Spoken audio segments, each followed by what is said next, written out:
The air in the school locker room was thick with the scent of damp sweat and disinfectant. The dim overhead lights flickering slightly, casting long, distorted shadows along the tiled floor. My reflection in the mirror looked back at me, wide-eyed, breath unsteady, my heart hammering against my ribs like a trapped bird. I had stayed behind after practice, telling myself I needed a moment to breathe, to shake off the weight pressing against my chest. But deep down, I knew the real reason. I knew who else would be here this late.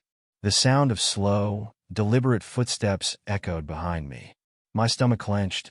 "You're still here," came the voice, calm, controlled, and yet, something about it made the hairs on my arms rise. I turned, my breath catching as I locked eyes with Mr. Carter, my PE teacher. His gaze held mine, unreadable, intense. The silence stretched between us, heavy with something unspoken, something dangerous. I should have left. I should have walked away. But I didn't. And in that moment, I had no idea that my entire world was about to shift in a way I could never undo. Introduction of the main character and setting. 400 to 500 words. To anyone else, I was just another student, Liam Hayes, 18 years old, final year of high school, and on the surface, completely ordinary. I wasn't the star athlete or the top of my class, but I wasn't failing either. I had friends, a decent social life, and even a boyfriend, Ethan, who had been by my side for almost a year. But beneath that carefully maintained facade, there was something else. A secret, a storm brewing inside me, one I had spent years trying to suppress. I had always known I was different. Liking boys wasn't the problem. I had accepted that. The real issue was the feelings I wasn't supposed to have. Feelings I had for him. Mr. Carter had been my PE teacher for the past 2 years. He was in his late 20s, confident, athletic, and carried himself with an effortless authority that made people listen when he spoke. His presence commanded attention, not because he demanded it, but because it was impossible not to notice him. And I had noticed him. Too much. At first, I thought it was just admiration, that it was normal to respect someone older, someone who embodied everything I wished I could be. Strong, self-assured, untouchable. But the way my stomach twisted when he looked at me, the way my chest tightened when he stood too close, that wasn't admiration. That was something far more dangerous. I had done everything in my power to ignore it. I avoided staying after class, kept our conversations polite and professional, and forced myself to focus on Ethan. But none of it worked, because every time Mr. Carter's gaze lingered on me for a second too long, every time his hand brushed against my shoulder or his voice dropped just slightly when he spoke my name, I felt it all over again. And now here we were, alone, in the dimly lit locker room, where the only sound was the slow, rhythmic dripping of a faucet. The weight of his stare settled over me like a challenge, like an unspoken question neither of us dared to voice. I knew this was dangerous. I knew I shouldn't want this. But in that moment, standing in the cool stillness of the locker room, I wasn't sure if I had the strength to walk away. The moment hung heavy in the air, stretched thin by silence. My fingers clenched the cool edge of the sink, trying to ground myself, trying to fight the pull of something I didn't quite understand but knew was dangerous. Mr. Carter took a slow step forward, his presence filling the small space between us. His eyes flickered with something unreadable, something that sent a slow shiver down my spine. "You've been distracted lately," he said, his voice low, measured. I swallowed hard. "I'm fine." His gaze didn't waver. "Are you?" I didn't have an answer for that, because the truth was, I wasn't fine. Lately, everything felt off. My relationship with Ethan was slipping through my fingers, each conversation feeling more forced, more like an obligation than something real. My friendships felt shallow, my days blurring together in a haze of expectations I wasn't sure I could meet. And then there was him, this constant, impossible presence that occupied my thoughts more than I cared to admit. I had spent so much time convincing myself that it was just admiration, just misplaced respect. But in moments like this, when we were alone, when the air between us felt too charged, I wasn't sure if I believed my own lies anymore. Mr. Carter sighed, rubbing a hand across the back of his neck. "Look, I get it. Senior year is a lot. If you need to talk, I don't." I interrupted a little too quickly, a little too sharply. He didn't flinch, didn't react, just studied me, his expression unreadable. A sharp knock on the locker room door shattered the tension. "Liam? You in there?" Ethan's voice rang out, casual but laced with something else. Suspicion? My stomach twisted. I turned back to the mirror, forcing myself to breathe. "Yeah," I called back, my voice steadier than I felt. "I'll be right out." I grabbed my bag, my movements quick, almost frantic. When I turned back to Mr. Carter, his expression had shifted, guarded now, a wall carefully rebuilt. "See you in practice tomorrow," he said, his voice neutral, as if nothing had happened. As if this moment hadn't meant something. But it had. I could feel it, like an invisible mark left on my skin. I pushed through the door, stepping into the hallway where Ethan stood, arms crossed, his gaze flicking between me and the door behind me. "You good?" he asked. I forced a smile. "Yeah, let's go." But as we walked down the hallway, my heart was still racing. Not because of Ethan, but because of the realization that no matter how hard I tried to fight it, something had already shifted inside me, and there was no going back. The days that followed felt different, heavier. I couldn't shake the tension that had settled in my chest, the lingering weight of that moment in the locker room with Mr. Carter. I told myself it was nothing, just my imagination playing tricks on me. But deep down, I knew better. Something had shifted between us. It was in the way his eyes found mine a second too long during practice. The way his hands lingered slightly when he adjusted my posture during drills. The way my skin burned in the places he touched, even through layers of fabric. And worst of all, the way I wanted more of it. Ethan could tell something was off. "You've been weird lately," he said one afternoon as we sat on the bleachers, watching the younger teams practice. His leg bounced anxiously, his fingers tapping against his knee. "You barely text back, and when you do, it's like, I don't know, you're somewhere else." I forced a laugh, shaking my head. "I'm just stressed. School, college applications, practice, it's a lot." He studied me for a moment, his brows pulling together. "It's not just that, though. You've been distant." I opened my mouth to argue, to reassure him, but the words caught in my throat. Because he wasn't wrong. I was distant, and I hated that I knew exactly why. Ethan sighed, running a hand through his hair. "If something's wrong, just tell me, okay? I don't want to feel like I'm losing you." I swallowed hard, guilt pressing against my ribs like a vice. I wanted to tell him, wanted to confess everything, the confusion, the fear, the way my mind kept drifting back to someone I had no right to think about. But instead, I just nodded. "You're not losing me," even though, in that moment, it felt like maybe he already had. The next few weeks were a blur of avoidance. I tried to act normal, to push down the thoughts that clawed at the edges of my mind. I avoided staying late after practice, avoided lingering in the locker room, avoided the pull I felt toward Mr. Carter. But the more I fought it, the stronger it became. And then, one night, everything unraveled. It was late, too late to still be on campus. Most of the students had already gone home, the halls quiet except for the occasional distant footsteps of the janitor making his nightly rounds. I had stayed back to finish weight training, trying to tire myself out, to exhaust my body enough that my thoughts wouldn't betray me. But as I wiped the sweat from my forehead, stretching out my sore muscles, I heard it, his voice. "You really should head home." I turned, my breath hitching slightly. Mr. Carter stood in the doorway of the weight room, arms crossed, watching me. "I could say the same to you," I said, forcing a smirk. He chuckled, stepping further into the room. "Fair enough. But seriously, it's late?" I shrugged, avoiding his gaze. Couldn't sleep. Figured I'd work it out of my system. A pause. A silence thick enough to drown in. And then, softly, "You okay, Liam?" I exhaled, running a hand through my hair. I didn't know how to answer that. I didn't know if I could answer that. Because I wasn't okay. Not even close. I glanced up at him, my heart hammering against my ribs. "I don't know." His expression softened, and for the first time, the wall between us cracked, just slightly. "You know you can talk to me, right?" I let out a breathless laugh. "That's the problem." The words slipped out before I could stop them, and the second they did, the air in the room shifted. His jaw tensed, his eyes flickering with something, recognition, hesitation. For a long moment, neither of us spoke. And then, slowly, carefully, he stepped closer. Liam. His voice was quieter now, almost cautious. I shook my head. Don't. Because if he said my name like that again, if he looked at me like that one more time, I wasn't sure I could stop myself. Another silence. Another moment stretched too thin. And then, with a sharp inhale, I turned away. I should go. But before I could take a step, his hand caught my wrist. Not forcefully. Not in a way that felt wrong. Just enough to stop me. Just enough to make my entire body freeze.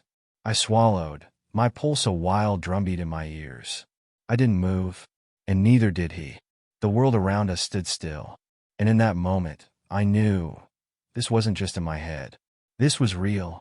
I didn't sleep that night. I lay awake, staring at my ceiling, my mind racing with 1,000 thoughts I couldn't quiet. I wanted to believe I had imagined it. The heat in his gaze, the way his fingers lingered just a second too long before he let go. But I knew I hadn't. And worse, I didn't regret it. The next day at practice, everything felt different. Every glance, every word exchanged felt like a carefully orchestrated dance. One we both knew we shouldn't be playing. Ethan noticed. Seriously, what is going on with you? He asked after practice, his voice tight. You're weird around Mr. Carter. My stomach lurched. What? No, I'm not. Ethan narrowed his eyes. You are. You act different when he's around. And don't tell me I'm imagining it. Panic crawled up my spine. You are. He scoffed, shaking his head. I know you, Liam. I forced a laugh. Dude, it's nothing. But as he walked away, a sick feeling settled in my gut. Because it wasn't nothing. And I was running out of ways to pretend it was. I told myself I wouldn't let it happen again. That I would keep my distance, focus on Ethan, pretend like nothing had changed. But pretending only worked for so long. It happened 2 nights later. Another late practice. Another empty gym. Another moment that spiraled out of control. This time, when our hands brushed, neither of us moved away. This time, when he whispered my name, I let my eyes drift shut, let myself fall into the feeling I had been trying so desperately to ignore. And this time, when his fingers ghosted over my jaw, his breath warm against my skin, I didn't stop him. I couldn't. Because in that moment, all the guilt, all the fear, all the reasons why this was wrong, none of it mattered. All that mattered was him. And the fact that, no matter how much I tried to fight it, I wanted this. I wanted him. Even if it meant losing everything else. I knew I was standing on the edge of something dangerous. And yet, I couldn't pull myself back. Every day, the weight of what I was doing pressed harder against my chest.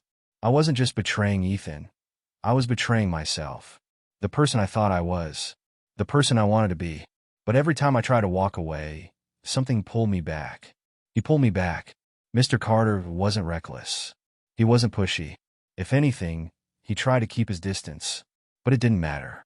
Because the moment our eyes met across the gym, across the halls, across a crowded cafeteria, everything else faded.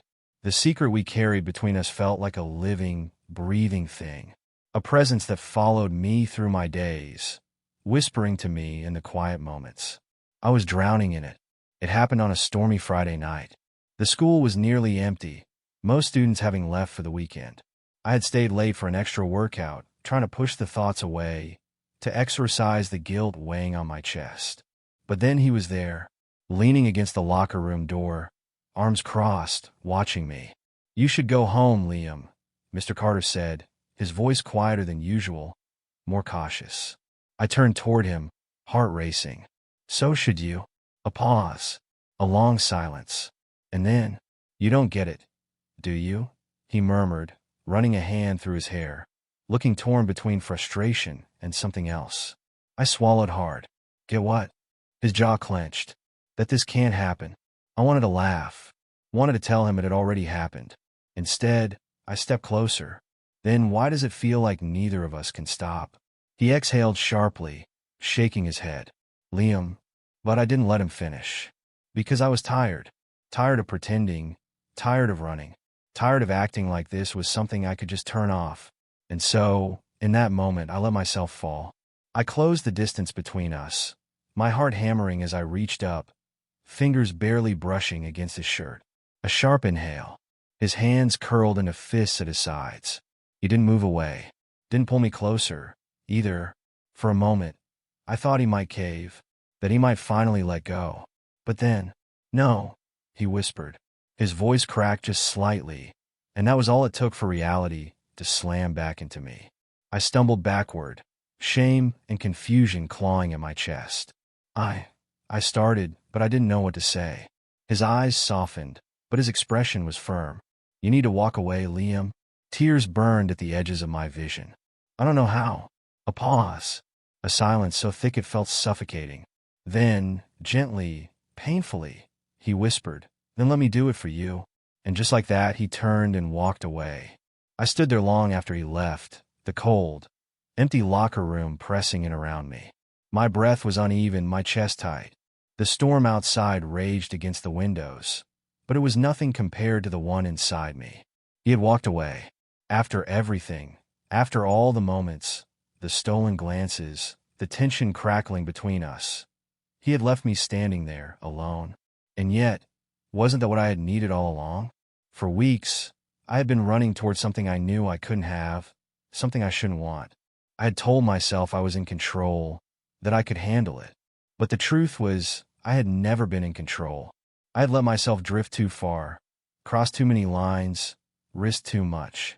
And now, standing in the wreckage of my own choices, I finally saw it for what it was. A mistake. A dangerous, intoxicating, exhilarating mistake. But still a mistake. The next morning, I woke up feeling hollow. I had barely slept, my mind replaying every moment from the night before. Every word, every look, every mistake. I had no idea how I was supposed to face Ethan, how I was supposed to go back to pretending everything was normal. Because it wasn't. I wasn't. Ethan must have sensed it too. "Hey," he said when I met him at our usual table in the cafeteria. His voice was cautious, his eyes scanning my face like he was searching for something. "You okay?" I forced a smile. "Yeah, just tired." He didn't look convinced. "You sure? You've been weird lately." There it was again, that quiet suspicion, that unspoken question lingering between us. This was my chance. I could tell him everything. Lay it all out. Let the chips fall where they may. But as I opened my mouth, something inside me hesitated. I didn't want to hurt him. I had already done enough damage. So instead, I swallowed back the truth and nodded. "I'm sure." Ethan studied me for a moment before sighing. "All right. Just if something's wrong, you'll tell me, right?" I nodded, guilt clawing at my throat. "Yeah, I will." Another lie. That afternoon, I found myself outside Mr. Carter's office. I had no plan, no idea what I was even going to say. But I couldn't just leave things like this. I hesitated before knocking, my heart hammering. The door opened, and there he was. For a long moment, we just stood there, neither of us speaking. Then, finally he sighed. "Liam." I exhaled. "Can we talk?" He hesitated, glancing down the hallway before stepping aside to let me in. The office was small, cluttered with sports equipment and stacks of papers. It smelled like old leather and sweat, like every coach's office I'd ever been in. But in that moment, it felt suffocating. I sat down, gripping my hands together to keep them from shaking. Mr. Carter leaned against his desk, arms crossed. "Liam, I know, I cut in. I know we can't. I know this was wrong." His jaw tightened, but he didn't argue. I needed to say it out loud. I continued, my voice barely above a whisper. I let myself get caught up in something I didn't fully understand. And I hurt people because of it. His expression softened. "You're young. You're figuring things out." I let out a bitter laugh. "That's not an excuse." "No," he agreed. "But it's the truth." Silence stretched between us. And then, finally, "I'm sorry," I whispered. His lips pressed together. "Me too." And just like that, I knew this was it. The next few weeks were hard. I kept my distance from Mr. Carter, from Ethan, from everything that reminded me of what I had almost lost. I focused on school, on training, on figuring out who I was outside of this mess I had created. And slowly, things started to feel normal again. Ethan and I never talked about it. Maybe he had suspected something, maybe not. But either way, he stayed. He forgave me for whatever distance had grown between us. and I held on to that forgiveness like a lifeline. One night, as we sat on the bleachers after practice, Ethan nudged me with his shoulder. "You're different," he said. I raised an eyebrow. "Yeah." He nodded. "Yeah. I don't know. You just seem more like yourself again." I swallowed hard, staring out at the empty field. Maybe for the first time in a long time, looking back, I know made mistakes. I blurred lines that should never have been blurred. I hurt people who didn't deserve to be hurt. I let myself get caught up in something that was never meant to last. But I also learned. I learned that love, real love, wasn't built on secrecy and stolen moments. It wasn't about desire or intensity or the thrill of the forbidden. It was about honesty, about respect, about choosing the right thing, even when it was the hardest thing to do. And so, as I sat there on the bleachers, the cool night air wrapping around me, I made a promise to myself, and to never lose myself in something that was never meant to be mine again.